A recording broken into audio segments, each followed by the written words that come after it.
ਸਾਬਕਾ ਮੰਤਰੀ ਅਤੇ ਕਾਂਗਰਸੀ ਵਿਧਾਇਕ ਨਵਜੋਤ ਸਿੰਘ ਸਿੱਧੂ ਨੇ ਕੇਂਦਰ ਸਰਕਾਰ ਵੱਲੋਂ ਲਿਆਂਦੇ ਗਏ 3 ਖੇਤੀ ਕਾਨੂੰਨ ਬਿੱਲਾਂ ਦੀ ਨਿਖੇਧੀ ਕਰਦਿਆਂ ਕਿਹਾ ਹੈ ਕਿ ਇਹਨਾਂ ਤੋਂ ਨਿਪਟਣ ਦਾ ਪੰਜਾਬ ਸਰਕਾਰ ਕੋਲ ਪੂਰਾ ਮੌਕਾ ਹੈ ਅਤੇ ਪੰਜਾਬ ਸਰਕਾਰ ਅਜਿਹੇ ਕਾਨੂੰਨ ਬਣਾ ਸਕਦੀ ਹੈ ਜਿਸ ਦੇ ਰਾਹੀਂ ਇਹਨਾਂ ਬਿੱਲਾਂ ਦੀਆਂ ਧੱਜੀਆਂ ਉਡਾਈਆਂ ਜਾ ਸਕਣ। ਉਹਨਾਂ ਕਿਹਾ ਕਿ ਪੰਜਾਬ ਸਰਕਾਰ ਨੂੰ ਕੇਂਦਰ ਸਰਕਾਰ ਤੋਂ ਭੀਖ ਮੰਗਣ ਦੀ ਲੋੜ ਹੀ ਨਹੀਂ, ਸਗੋਂ ਇਹ ਉਹਨਾਂ ਦਾ ਹੱਕ ਹੈ ਅਤੇ ਉਹ ਹੱਕ ਲੈਣਾ ਜਾਣਦੇ ਹਨ। ਉਹਨਾਂ ਪੰਜਾਬ ਸਰਕਾਰ ਨੂੰ ਅਜਿਹੇ ਕਈ ਸੁਝਾਅ ਦਿੱਤੇ ਜਿਸ ਰਾਹੀਂ ਇਹਨਾਂ ਖੇਤੀ ਬਿੱਲਾਂ ਤੋਂ ਪਾਰ ਪਾਇਆ ਜਾ ਸਕਦਾ ਹੈ। ਔਰ ਖੜ ਕੇ ਆਵਾਜ਼ ਬੁਲੰਦ ਕੀਤੀ ਹੈ ਔਰ ਕਿਹਾ ਕਿ ਅਸੀਂ ਨਹੀਂ ਮੰਨਦੇ ਕੀਤੀ, ਪਰ ਕਈ ਸੂਬਿਆਂ ਨੇ ਸਿੱਧਾ ਨਕਾਰਿਆ ਔਰ ਲਾਗੂ ਨਹੀਂ ਹੋਣ ਦਿੱਤਾ। ਸਾਡੇ ਕੋਲ ਬਹੁਤ ਵੱਡੇ ਗਰਾਊਂਡ ਨੇ, not only to defy, ਸਿਰਫ ਡਿਫਾਈ ਨਹੀਂ ਕਰਨਾ ਬਟ ਟੂ ਡਿਨਾਈ। ਬਹੁਤ ਵੱਡੇ ਗਰਾਊਂਡ ਨੇ,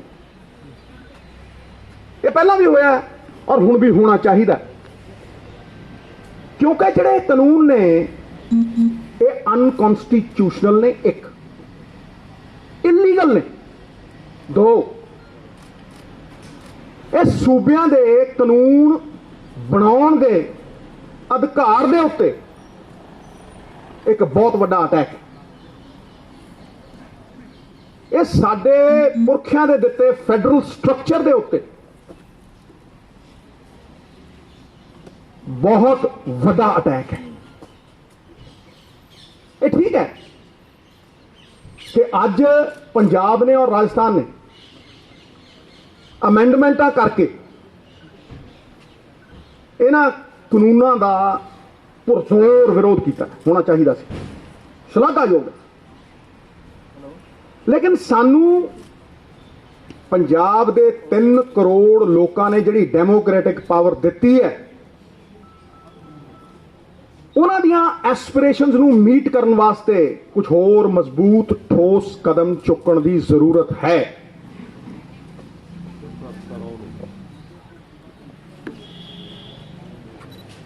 ਕਿਉਂਕਿ ਅਗਰ ਮੈਂ ਇਹ ਦੇਖਦਾ ਅੱਜ ਇਹਨਾਂ ਕਾਨੂੰਨਾਂ ਵੱਲ ਤੇ ਮੈਂ ਉਸ ਹਦਾਇਤ ਨੂੰ ਵੀ ਦੇਖਦਾ ਜਿਹੜੀ ਤਾਰੀਖ ਨੇ ਔਰ ਇਤਿਹਾਸ ਨੇ, ਸਾਡੇ ਗੁਰੂਆਂ ਨੇ, ਪੀਰਾਂ ਨੇ, ਪੈਗੰਬਰਾਂ ਨੇ ਸਾਨੂੰ ਦਿੱਤੀ। तारीख ने सदा ही सिख कौम को दिया है ये पैगाम कि हक मांगना तौहीन है, हक छीन लिया जाए। ये हक खोना पैना, क्योंकि कोई भी चीज गैर कानूनी है और मैं थोनू अज पूरी तरह प्रूव करूंगा कि किस तरह ये तिन्ने काले कानून सूबे के अधिकारां नूं खोंदे है। नीलाम, ਜ਼ਮੀਨਾਂ नीलाम और पंजाब ਨੂੰ गुलाम बनाने का प्रयास है, ਜਿਹੜਾ कि कोई पंजाबी स्वीकार नहीं कर रहा। ਉਹਦਾ ਇੱਕ ਪ੍ਰਮਾਣ ਹੈ कि 2 करोड़ पंजाबी बाहर ਤੇ 3 करोड़ ਇੱਥੇ। ਪਾਰਟੀਆਂ ਤੋਂ ਉੱਤੇ ਉੱਠ ਕੇ ਹਰੇਕ ਇਸ ਗੱਲ ਦੇ ਉੱਤੇ ਖੜਾ ਹੈ ਕਿ ਇਹਨਾਂ ਨੂੰ ਲਾਗੂ ਨਹੀਂ ਹੋਣ ਦੇਣਾ, ਇਹਨਾਂ ਨੂੰ ਇੰਪਲੀਮੈਂਟ ਨਹੀਂ ਹੋਣ ਦੇਣਾ। इतिहास दोहरा रहा। हुण मैं तुहानूं ये दस दिना कि how are these 3 farm laws unconstitutional and illegal? It's very clear. सब तो पहली चीज कि इन्हां फार्म लॉज का जिहड़ा मेन सबजैक्ट है वो एग्रीकल्चर ते markets. 7th schedule of the Constitution clearly says this lies in the domain of the state governments. इस स्टेटां दा अधिकृत एरिया है। 7th schedule Constitution दी बड़ी clearly कहती है। हुण इह एक सेंटर वाले जिहड़े ने एक शब्दां दा जाल बुण के अफसरां द्वारा बनाया होया एक शब्दां दा जाल बुण के ਇਹ ਕਹਿਣਾ ਚਾਹੁੰਦੇ ਆ ਵੀ ਅਸੀਂ ਤੇ ਕੌਨਕਰੈਂਟ ਲਿਸਟ ਦੇ ਉੱਤੇ ਕਾਨੂੰਨ ਬਣਾਏ, ਉਹ 'ਚ ਟ੍ਰੇਡ ਏਰੀਆ ਪਾਤਾ। ਇਹ ਕਹਿਣ ਦੀ ਕੋਸ਼ਿਸ਼ ਕੀਤੀ ਵੀ ਟ੍ਰੇਡ ਐਂਡ ਕਮਰਸ ਦੇ ਅਧੀਨ ਆਉਂਦੇ ਆ, ਜਿੱਥੇ ਕਿ ਬੜਾ ਕਲੀਅਰ ਹੈ, ਐਬਸੋਲੂਟਲੀ ਕਲੀਅਰ ਹੈ ਕਿ centre of the authority food items ਦੇ ਉੱਤੇ ਯੂਜ਼ ਕਰਕੇ ਸਾਡੀ ਐਗਰੀਕਲਚਰ ਪ੍ਰੋਡਿਊਸ ਵੀ ਹਥਿਆਉਣਾ ਚਾਹੁੰਦਾ। ਇਹ ਪਿਛਲੇ ਦਰਵਾਜ਼ੇ ਤੋਂ ਐਂਟਰੀਆਂ ਕਰਦੇ ਆ ਸ਼ਬਦ ਜਾਲ ਬੁਣ ਕੇ। ਤੁਸੀਂ ਕੌਨਕਰੈਂਟ ਲਿਸਟ ਦੀ ਵੀ ਜੇ 33 ਦੇਖੋਗੇ, ਐਂਟਰੀ 33, ਉਹ ਇਹਨਾਂ ਨੂੰ ਸਿਰਫ ਟ੍ਰੇਡ ਐਂਡ ਕਾਮਰਸ ਦੇ ਅਧੀਨ ਕਾਨੂੰਨ ਬਣਾਉਣ ਦਾ ਅਧਿਕਾਰ ਦਿੰਦੀ ਹੈ, ਪਰ ਕਿਸੇ ਸਟੇਟ ਦੇ ਐਗਰੀਕਲਚਰ ਪ੍ਰੋਡਿਊਸ ਸੇਲ ਪਰਚੇਸ ਦੇ ਉੱਤੇ ਸੈਸ ਲੈਵੀ ਲਾਉਣ ਤੋਂ ਬਾਹਰ ਕਰਦੀ। ਜਿਹੜੀ ਐਂਟਰੀ 28 ਹੈ ਕਨਸਟੀਟਿਊਸ਼ਨ ਦੀ, ਉਹਦੇ 'ਚ ਵਰਡ ਆਉਂਦਾ markets and fairs. Markets and fairs ਇਹ ਕਲੀਅਰਲੀ ਡੋਮੇਨ ਹੈ ਸਟੇਟਾਂ ਦੀ। ਇੱਕ ਟ੍ਰੇਡ ਏਰੀਆ ਵਰਡ ਯੂਜ਼ ਕਰਤਾ ਜੀ ਸੈਂਟਰ ਸਰਕਾਰ ਨੇ, ਟ੍ਰੇਡ ਏਰੀਆ। ਅੱਜ ਤੱਕ ਪ੍ਰੂਵ ਨਹੀਂ ਕਰ ਸਕੇ ਵੀ ਕਨਸਟੀਟਿਊਸ਼ਨ ਦੇ ਵਿੱਚ ਟ੍ਰੇਡ ਏਰੀਆ ਨਾਮ ਦਾ ਕੋਈ ਸ਼ਬਦ ਹੈ। ਆਪਣਾ ਮੁਕੱਦਰ ਆਪਣੇ ਹੱਥ 'ਚ ਲੈਣਾ ਚਾਹੀਦਾ। ਕਿਸ ਤਰ੍ਹਾਂ? ਮੇਰੀ ਮੰਗ ਹੈ ਕਿ ਅਸੀਂ ਆਪਣੇ ਕਾਨੂੰਨ ਬਣਾਈਏ ਜਿਹਦਾ ਸੈਂਟਰ ਨਾਲ ਕੋਈ ਲੈਣਾ ਦੇਣਾ ਨਹੀਂ, ਜਿਹਦਾ ਸੈਂਟਰ ਨਾਲ ਕੋਈ ਸਰੋਕਾਰ ਨਹੀਂ। ਮੈਂ ਪਹਿਲੇ ਕਾਨੂੰਨ ਦੀ ਗੱਲ ਕਰਦਾ, ਉਹਦਾ ਸਾਡੇ ਅਖਤਿਆਰ ਦੇ ਵਿੱਚ, which is in our domain completely, expansion of MSP and procurement। ਅਸੀਂ ਸਿਰਫ ਕਣਕ ਔਰ ਝੋਨੇ ਦੇ ਪ੍ਰੋਕਿਉਰਮੈਂਟ ਚੋਂ ਨਿਕਲੀਏ। ਕਿਸ ਤਰ੍ਹਾਂ ਕਿਸਾਨ ਨੂੰ ਹੋਰ ਫਸਲਾਂ ਦੇ ਉੱਤੇ MSP ਦਈਏ ਤਾਂ ਕਿ ਅਸੀਂ ਡਾਈਵਰਸਿਫਿਕੇਸ਼ਨ ਕਰ ਸਕੀਏ। ਕਿਉਂਕਿ ਤੁਸੀਂ ਅਗਰ ਝੋਨਾ ਦੇਖੋ, ਝੋਨਾ ਲਾਉਣਾ ਕਿਸਾਨ ਦੀ ਮਜਬੂਰੀ ਹੈ, ਉਹ ਚਾਹ ਕੇ ਵੀ ਨਹੀਂ ਨਿਕਲ ਸਕਦਾ ਕਿਉਂਕਿ MSP ਮਿਲਦੀ ਹੀ ਝੋਨੇ ਤੇ ਕਣਕ ਤੇ ਹੈ। ਲਿਖ ਦਿੰਦੇ ਆ ਮੱਕੀ, ਲਿਖ ਦਿੰਦੇ ਆ ਗੰਨਾ, ਲਿਖ ਦਿੰਦੇ ਆ ਸਾਰਾ ਕੁਝ, ਲਿਖਦੇ ਆ 1600, ਮਿਲਦੀ 700 ਨਹੀਂ, 600 ਚ ਵੀ ਚੁੱਕੀ ਨਹੀਂ ਗਈ। ਇਸ ਕਰਕੇ ਉਹਦੀ ਮਜਬੂਰੀ ਹੈ। ਲੇਕਿਨ ਉਹਦੀ ਮਜਬੂਰੀ ਦੇ ਨਾਲ ਨਾਲ ਇੱਕ ਹੋਰ ਗੱਲ ਹੈ ਕਿ ਅਸੀਂ ਆਪਣੀ ਸਸਟੇਨੇਬਲ ਲਿਮਿਟ ਤੋਂ ਕਿਤੇ ਜ਼ਿਆਦਾ ਪਾਣੀ, ਪੰਜਾਬ ਦਾ ਪਾਣੀ ਕਰਜ਼ੇ ਲੈ ਲੈ, ਟਿਊਬਵੈਲ ਲਾ ਲਾ, ਪੰਪੀਆਂ ਚਲਾ ਚਲਾ, ਸਸਟੇਨੇਬਲ ਲਿਮਿਟ ਤੋਂ ਕਿਤੇ ਵੱਧ ਪਾਣੀ ਕੱਢ ਰਹੇ ਹਾਂ ਅਸੀਂ। ਔਰ ਮੈਂ ਕਦੋਂ ਦਾ ਦੌਰ ਆ ਰਿਹਾ ਹੈ ਕਿ 1 ਕਿਲੋ ਝੋਨਾ ਲਾਣਾ ਹੋਵੇ ਤੇ 5000 ਲੀਟਰ ਪਾਣੀ ਲੱਗਦਾ। ਤੁਸੀਂ ਹਿਸਾਬ ਲਾ ਲਓ ਕਿ ਜਿੰਨਾ SYL ਤੋਂ ਨੁਕਸਾਨ ਹੋਣਾ ਸੀ ਉਹਦੇ ਨਾਲ ਕਿਤੇ ਵੱਧ ਕਰਦੇ ਹਾਂ ਹਰ ਸਾਲ। ਪਾਣੀ ਐਕਸਪੋਰਟ ਕਰਦੇ ਹਾਂ ਅਸੀਂ ਝੋਨੇ ਦੇ ਨਾਲ, ਖਾਣੇ ਤਾਂ ਸਿਰਫ 8%। ਫਿਰ ਕਹੇ ਜੀ ਸੋਲੂਸ਼ਨ। ਮੈਂ 6 ਮਹੀਨਿਆਂ ਤੋਂ ਉਹੀ ਗੱਲ ਕਰਦਾ, 6 ਮਹੀਨਿਆਂ ਤੋਂ ਮੈਂ ਇਸ ਡਾਈਵਰਸਿਫਿਕੇਸ਼ਨ ਦੀ ਗੱਲ ਕਰਦਾ, ਪਾਣੀ ਬਚਾਉਣ ਦੀ ਗੱਲ ਕਰਦਾ ਤੇ ਇਹ ਕਹਿੰਦਾ ਹਮੇਸ਼ਾ ਵੀ अगर मान लो तो हार है और अगर बदलने की ठान लो तो जीत है। ये पक्की जित है। और मैं ਤੁਹਾਨੂੰ ਦੱਸਦਾ ਕਿਵੇਂ। ਪਹਿਲਾਂ ਤੋਂ ਮੈਂ ਬੜਾ ਕਲੀਅਰ ਹਾਂ। ਅੱਜ ਦੇ ਦਿਨ ਅਗਰ ਅਸੀਂ ਲੈਜਿਸਲੇਟ ਕਰੀਏ ਤੇ ਅਸੀਂ ਦਾਲਾਂ ਤੇ ਆਇਲ ਸੀਡਸ ਦੇ ਉੱਤੇ MSP ਦੇ ਸਕਦੇ। ਕਲੀਅਰ, ਸਿੱਧਾ। ਨਾਲੇ ਡਾਈਵਰਸਿਫਿਕੇਸ਼ਨ ਹੋਊ, ਨਾਲੇ ਪਾਣੀ ਬਚੂ, ਨਾਲੇ ਕਿਸਾਨ ਨੂੰ ਝੋਨੇ ਤੇ ਕਣਕ ਤੋਂ ਇਲਾਵਾ ਕੁਝ ਉਗਾਉਣ ਦਾ ਵਿਕਲਪ ਮਿਲੂ। ਕਿੱਦਾਂ? ਉਹ ਮਹਾਰਾਜ ਮਾਰਕਫੈਡ ਤੇ ਪੰਸਬ ਤੋਂ ਅਗਰ ਤੁਸੀਂ ਪ੍ਰੋਕਿਉਰ ਕਰਾਓ, ਮਾਰਕਫੈਡ ਤੇ ਪੰਸਬ ਤੋਂ, ਔਰ ਤੁਸੀਂ ਦਾਲਾਂ ਦੇ ਵਾਸਤੇ, ਆਇਲ ਸੀਡਸ ਦੇ ਵਾਸਤੇ ਤੁਸੀਂ ਕਿੰਨਾ ਪੈਸਾ ਬਾਹਰੋਂ ਇੰਪੋਰਟ ਕਰਨ ਲਈ ਖਰਚ ਰਹੇ ਹੋ? ਤੁਸੀਂ ਜਿੰਨੇ ਪੈਸੇ ਦੀਆਂ ਦਾਲਾਂ ਆਟਾ ਦਾਲ ਸਕੀਮ ਵਾਸਤੇ ਵੀ ਬਾਹਰ ਮੰਗਾਉਣੇ ਹੋ, ਉਹ ਪੈਸਾ ਸਾਈਡ ਤੇ ਰੱਖ ਲਓ, ਐ ਰੱਖ ਲਓ ਸਾਈਡ ਤੇ ਕਹੋ ਇਹ ਤੇ ਐਮਐਸਪੀ ਦਿਆ, ਉਸੇ ਦਿਨ ਸ਼ੁਰੂ ਹੋ ਜੂ। ਆ ਨਾਲ ਦੇ ਤੁਸੀਂ ਸੂਬੇ ਨੂੰ ਦੇਖ ਲਓ, ਹਰਿਆਣਾ ਤਿਲਾਂ ਨੂੰ ਪ੍ਰੋਕਿਓਰ ਕਰਦਾ, ਤੇਲ ਬਣਾ ਕੇ ਵੇਚਦਾ। ਜਿੰਨਾ ਮਰਜ਼ੀ ਕਰ ਲਓ, ਪੰਜਾਬ ਨੇ ਤਾਂ ਸਿਖਾਇਆ ਦੁਨੀਆ ਨੂੰ। ਪੰਜਾਬ ਤੇ ਅੱਜ ਵੀ ਟਾਰਚ ਬੇਰਰ ਹੈ, ਹਰ ਥਾਂ ਤੇ ਜ਼ੁਲਮ ਤੇ ਲੜਦਾ, ਜਦੋਂ ਸਭ ਤੋਂ ਅੱਗੇ ਲੜਦਾ, ਅਲਖ ਜਗਾਉਂਦਾ। ਤੇ ਇਹ ਤੇ ਸਿਖਾਈ ਅਸੀਂ ਹੈ, ਰਿਗਵੇਦ ਦੇ ਟਾਈਮ ਦੀ ਖੇਤੀ ਅਸੀਂ ਸਿਖਾਈ ਹੈ। ਵੀ ਟਾਰਚ ਬੇਰਰਸ ਬਾਬੇ ਨਾਨਕ ਦਾ ਕਿੱਤਾ ਸੀ, ਉਹਨੇ ਸਿਖਾਇਆ ਸਾਨੂੰ। ਆਪਣ ਹੱਥੀ ਆਪਣਾ ਆਪੇ ਹੀ ਕਾਜ ਸਮਾਰੀ। ਮੈਂ ਐਸਟੀ ਆਪੇ ਆ ਜੀ, ਉਹ ਖੜਾ ਹੋ ਕੇ ਕਹੂਗਾ ਟ੍ਰੇਡਰ ਨੂੰ ਵੀ ਆ ਭਾਈ ਇੰਨੇ ਦਾ ਦਊ। ਪੈਰਿਸ਼ੇਬਲ ਕਮੋਡਿਟੀਜ਼ ਨੇ ਇਹ, ਉਹਦੇ ਕੋਲ ਸਟੋਰੇਜ ਕੈਪੈਸਿਟੀ ਨਹੀਂ ਹੈ, ਦਵੇ ਸਰਕਾਰ ਹੈ, ਕਿਉਂ ਨਹੀਂ ਦੇ ਸਕਦੀ? ਤੇ ਫਿਰ ਤੁਸੀਂ ਜੇ ਤੁਸੀਂ ਅਨਾਜ ਵਾਸਤੇ ਵੇਅਰ ਹਾਊਸ ਪੂਰੇ ਪ੍ਰੋਪਰ, ਦਾਲਾਂ ਮੈਂ ਕਿਉਂ ਕਿਹਾ? ਕਿਉਂਕਿ ਸਾਡੇ ਕੋਲ ਵੇਅਰ ਹਾਊਸ ਹੈਗੇ ਨੇ, ਜਿਵੇਂ ਕਣਕ ਸਟੋਰ ਕਰਦੇ ਆ ਉਦਾਂ ਅਸੀਂ ਦਾਲਾਂ ਸਟੋਰ ਕਰ ਸਕਦੇ ਹਾਂ। ਪਰ ਜੇ ਤੁਸੀਂ ਸਬਜ਼ੀਆਂ ਸਟੋਰ ਕਰਨੀਆਂ ਨੇ, ਤੁਹਾਨੂੰ ਕੋਲਡ ਸਟੋਰੇਜ ਚਾਹੀਦੇ। ਜਦੋਂ ਮੈਂ ਅੰਮ੍ਰਿਤਸਰ ਦਾ ਐਮਪੀ ਹੁੰਦਾ ਸੀਗਾ ਤੇ ਰੌਲਾ ਪਾ ਜਦੋਂ ਫਲਾਈਟਾਂ ਸ਼ੁਰੂ ਕਰਾਈਆਂ ਸੀਗੀਆਂ ਤੇ ਇੱਥੋਂ ਬਰਮਿੰਗਮ ਤੇ ਟੋਰਾਂਟੋ ਜਾਂਦੀਆਂ ਹੁੰਦੀਆਂ ਸਬਜ਼ੀਆਂ 10-10 ਗੁਣਾ ਵੇਚਦੀਆਂ ਹੁੰਦੀਆਂ ਸੀ। ਹੁਣ ਖਾਂਦੇ ਆ ਉਹ ਬਰਸਲ ਸਪਰਾਊਟ। ਕਿਉਂ ਖਾਣ ਬਈ? ਸਾਡੀ ਗੋਭੀ ਕਿਉਂ ਨਾ ਖਾਣ, ਸਾਡੀਆਂ ਸਬਜ਼ੀਆਂ ਕਿਉਂ ਨਾ ਖਾਣ? ਪਰ ਉਹ ਤਾਂ ਹੀ ਹੈ ਕਿ ਜੇ ਤੁਸੀਂ ਉਹਨਾਂ ਨੂੰ ਅਲਾਉ ਕਰੋਗੇ, ਤੁਸੀਂ ਉਹਨਾਂ ਨੂੰ ਫੈਸਿਲਿਟੇਟ ਕਰੋਗੇ।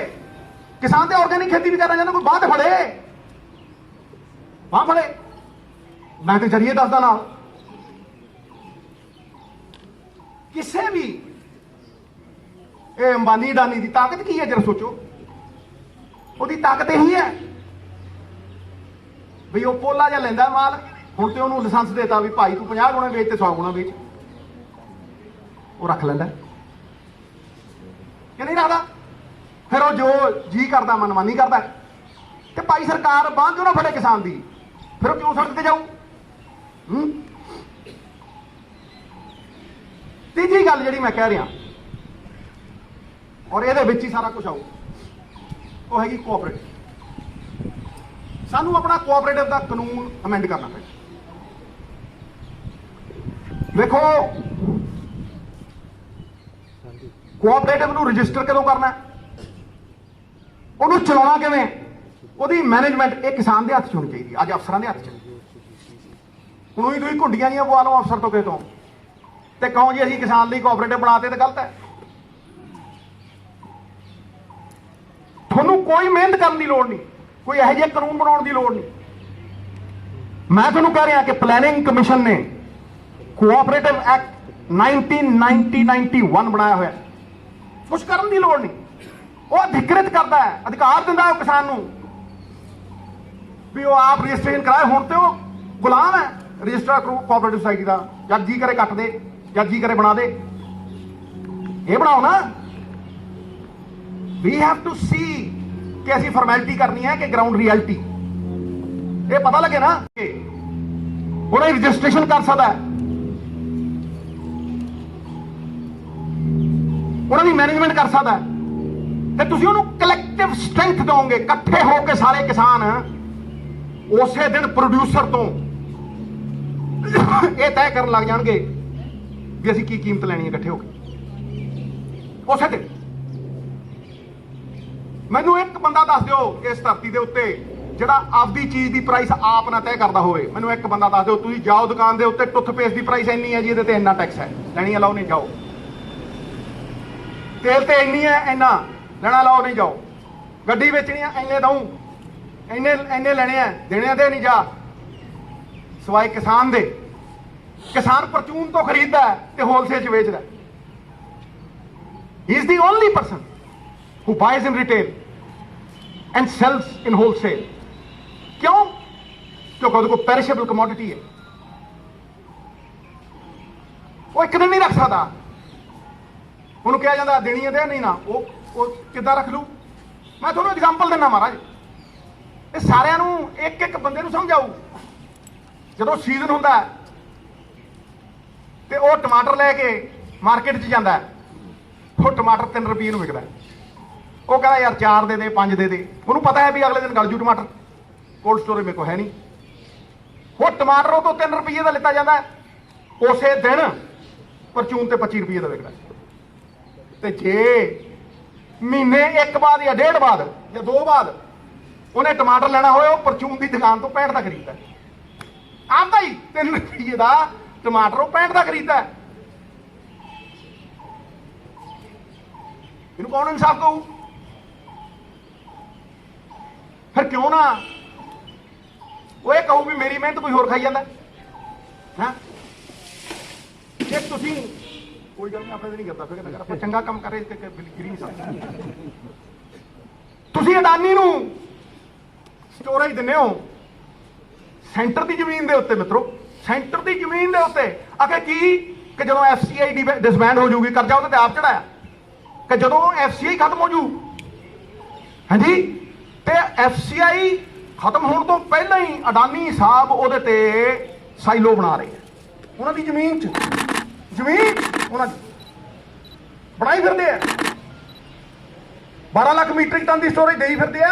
ਹੁਣ ਕਹਿੰਦੇ 3 ਸਾਲਾਂ 'ਚ 25 ਲੱਖ ਮੀਟ੍ਰਿਕ ਟਨ ਕਰ ਇਹ ਸਟੋਰੇਜ। ਤੇ ਦੇਖੋ ਤੁਸੀਂ ਸਟੋਰੇਜ ਤੇ ਕੀ ਕਹਿੰਦੇ, ਸਟੋਰੇਜ ਤੇ ਕਹਿੰਦੇ ਆ ਅਡਾਨੀ ਸਾਹਿਬ ਤੁਸੀਂ 5% ਸਟੋਰੇਜ ਕਰੋਗੇ, ਅਸੀਂ ਪੈਸੇ ਤੁਹਾਨੂੰ 100 ਦੇ ਦਿਆਂਗੇ। ਵਾਹ, ਮੈਕਸਿਮਮ ਸਪੋਰਟ ਪ੍ਰਾਈਸ ਦਿਆਂਗੇ। ਬੱਲੇ ਉਹ ਬੱਲੇ, ਗੰਨੇ ਚੂਪਣ ਨੂੰ ਪਾਂਦਰੀ, ਡੰਡੇ ਖਾਣ ਨੂੰ ਰਿਚ ਹੈ। ਪੂਰੀ ਸਟੋਰੇਜ ਤੁਹਾਨੂੰ 5% ਤੁਸੀਂ ਸਟੋਰੇਜ ਕਰੋਗੇ, 100 ਦੇਾਂਗੇ ਤੁਹਾਨੂੰ। 5% ਤੁਹਾਡੀ ਸਟੋਰੇਜ ਹੋਊਗੀ, ਤੁਹਾਨੂੰ 100 ਦੇਾਂਗੇ। ਤੇ ਕਿਸਾਨ ਨੂੰ ਕਹਿੰਦੇ ਤੈਨੂੰ ਮਿਨੀਮਮ ਸਪੋਰਟ ਪ੍ਰਾਈਸ ਨਹੀਂ ਦਿਆਂਗੇ, ਸਪੋਰਟ ਪ੍ਰਾਈਸ ਦੇਾਂਗੇ ਕਿਸਾਨ ਨੂੰ, ਅਸੀਂ ਮਿਨੀਮਮ ਸਪੋਰਟ ਪ੍ਰਾਈਸ ਨਹੀਂ ਦਿੰਦੇ। ਜਿੱਦਣ ਤੁਸੀਂ ਇਹ ਕਰੋਗੇ, ਉਹ ਆਪਣੀ ਫਸਲ ਦਾ ਸਹੀ ਵਾਜਬ ਦਾਮ ਤੈਅ ਕਰਨ ਵਾਲਾ ਹੋ ਜਾਊਗਾ। ਪ੍ਰੋਡਿਊਸਰ ਦੇ ਨਾਲ ਉਹ ਬਾਰਗੇਨ ਕਰੂਗਾ ਵੀ ਹਾਂ ਅਸੀਂ ਇੰਨੇ ਤੇ ਦੇਾਂਗੇ, ਜਿੱਦਣ ਤੁਸੀਂ ਇੱਕ ਕੋਆਪਰੇਟਿਵ ਬਣਾ।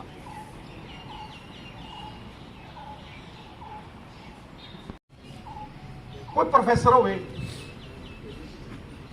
ਕੋਈ ਪੋਲੀਟੀਸ਼ੀਅਨ ਹੋਵੇ, ਸਰਕਾਰੀ ਇੰਪਲੋਈ ਹੋਵੇ, ਕੋਈ ਹੋਵੇ, ਉਹਦੀ ਇੱਕ ਫਿਕਸ ਤਨਖਾਹ ਹੈ, ਉਹਦੇ ਤੇ ਇੰਕਰੀਮੈਂਟ ਨੇ, ਉਹ ਵੱਧਦੀ ਹੈ,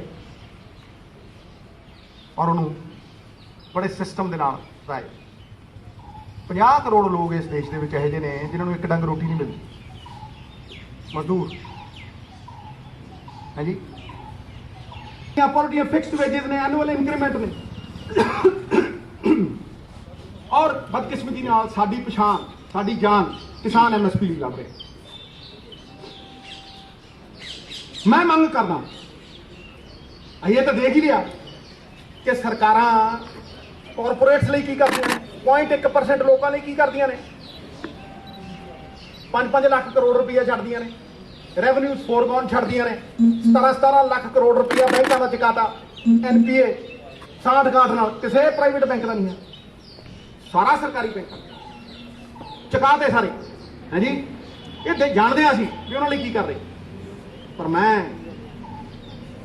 ਮੰਗ ਕਰਦਾ ਕਿ ਮਨਰੇਗਾ ਲਾਈਕ ਇਨਕਮ ਸਪੋਰਟ 2-2.5 ਏਕੜ ਵਾਲੇ ਕਿਸਾਨ ਦੇ ਖੇਤ ਦੇ ਵਿੱਚ, ਚਾਹੇ ਕਿਸਾਨ ਜਾਵੇ ਚਾਹੇ ਮਜ਼ਦੂਰ ਜਾਵੇ, ਉਹਨੂੰ ਮਨਰੇਗਾ ਲਾਈਕ ਵੇਜ ਸਪੋਰਟ ਮਿਲਣੀ ਚਾਹੀਦੀ ਹੈ। ਮੈਂ ਮੰਡੀ ਗਿਆ, ਸਬਜ਼ੀ ਮੰਡੀ, ਮੈਂ ਧਰਾ ਦੀ ਗੱਲ ਕਰਦਾ, ਮੰਡੀ ਗਿਆ, ਉੱਥੇ ਮੰਡੀ ਇੱਕ ਮਜ਼ਦੂਰ ਨਾਲ ਮੈਂ ਗੱਲ ਕੀਤੀ, ਮੈਂ ਕਿਹਾ ਭਾਈ ਤੇਰੀ ਕਿੰਨੀ ਦਿਹਾੜੀ ਹੈ? ਉਹ ਕਹਿੰਦਾ ਜੀ 250। ਮੈਂ ਕਦੋਂ ਤੋਂ ਹੈ? ਉਹ ਕਹਿੰਦਾ ਜੀ ਪਿਛਲੇ 1.5-2 ਸਾਲਾਂ ਤੋਂ 250 ਹੀ ਹੈ। ਮੈਂ ਵਧੀ ਹੈ 5 ਰੁਪਏ 10 ਰੁਪਏ? ਕਹਿੰਦਾ ਨਾ। ਮੈਂ ਦਾਲ ਕਿੰਨੇ ਦੀ ਹੋ ਗਈ? ਕਹਿੰਦਾ ਜੀ 6 ਮਹੀਨਿਆਂ 'ਚ 50 ਰੁਪਏ ਤੋਂ ਦਾਲ 120 ਹੋ ਗਈ ਤੇ 150 ਤੇ ਖੜੂਗੀ। ਕਹਿੰਦਾ ਜੀ ਟਮਾਟਰ ਬਹੁਤ ਵੱਧ ਗਏ। ਕਹਿੰਦਾ ਜੀ ਮਟਰ ਅੱਜ 110 ਨੂੰ ਮਿਲਦਾ ਹੁੰਦਾ ਸੀ ਪਹਿਲਾਂ 10 ਨੂੰ। ਮੈਂ ਕਿਹਾ ਤੇਰੀ ਤਨਖਾਹ ਜਾਂ ਤੇਰੀ ਦਿਹਾੜੀ 250 ਤੋਂ ਕਿਸੇ ਨੇ 260 ਵੀ ਕੀਤੀ ਹੈ? ਕਹਿੰਦਾ ਨਾ। ਮਤਲਬ ਜਦੋਂ ਕੀਮਤ ਵਧਾਈ ਤੁਸੀਂ ਦਾਲ ਦੀ ਦੁੱਗਣੀ, ਤੇ ਜਦੋਂ ਤੁਸੀਂ ਕੀਮਤ ਵਧਾਈ ਮਟਰ ਦੀ 10 ਗੁਣੀ ਤੇ ਹੋਰ ਚੀਜ਼ਾਂ ਦੀ, ਮਿੱਤਰਾਂ ਨਾਲ ਸ਼ੇਰ ਪਾਣੀ, ਜਦੋਂ ਤੁਸੀਂ ਉਹ ਕੀਮਤਾਂ ਵਧਾਈਆਂ ਕਿ ਤੁਸੀਂ ਉਸ ਇਨਫਲੇਸ਼ਨ ਦੇ ਨਾਲ, ਉਸ ਮਹਿੰਗਾਈ ਦੇ ਨਾਲ ਕਿਸੇ ਗਰੀਬ ਦੀ ਜਿਹੜੀ ਦਿਹਾੜੀ ਹੈ ਉਹਨੂੰ ਲਿੰਕ ਕੀਤਾ? It should be linked to inflation. ਤੁਸੀਂ ਅਡਾਨੀ ਦੇ ਸਾਈਲੋ ਲਿੰਕ ਕੀਤਾ ਨਾ? ਆ ਜਾ ਕੋਈ, ਮੈਂ ਤਾਂ ਪਹਿਲਾਂ ਦਾ ਬੁਲਾਉਣਾ, ਆਓ ਬੈਠੋ। ਅਡਾਨੀ ਨੂੰ ਜਿਹੜੀ ਪੇਮੈਂਟ ਮਿਲੂਗੀ ਉਹ ਇਨਫਲੇਸ਼ਨ ਦੇ ਨਾਲ ਲਿੰਕ ਹੋਈ ਹੈ। ਉਹ ਇਨਫਲੇਸ਼ਨ ਦੇ ਹਿਸਾਬ ਦੇ ਨਾਲ ਮਿਲੂਗੀ। ਜਿੰਨੀ ਜਿੰਨੀ ਕੀਮਤ ਵਧੂ ਉਹਨੂੰ ਉਹਨੂੰ ਉਹਦੀ ਸਟੋਰੇਜ ਦੀ ਵੀ ਬਾਕੀ ਵੀ ਪੈਸੇ ਮਿਲਣਗੇ। ਲੇਕਿਨ ਇੱਕ ਲੇਬਰਰ ਨੂੰ ਨਹੀਂ। ਮੈਂ ਕਿਉਂ ਕਹਿ ਰਿਹਾ? ਮੈਂ ਇੱਕ ਸੱਥ 'ਚ ਬੈਠਾ ਅਟਾਰੀ, ਸਾਡੀ ਜਦੋਂ ਲੋੜ ਸੀ ਉਹ ਤਾਂ ਤਰਲੇ ਮਿੰਟਾਂ, ਹੁਣ ਯੂਜ਼ ਐਂਡ ਥਰੋ, ਮਤਲਬ ਨਿਕਲ ਗਿਆ ਹੈ, ਤੂੰ ਪਹਿਚਾਨਤੇ ਨਹੀਂ। ਮੈਂ ਅਖੀਰ ਦੇ ਵਿੱਚ ਇਹ ਟਿਕਾ ਕੇ ਕਹਿਣਾ,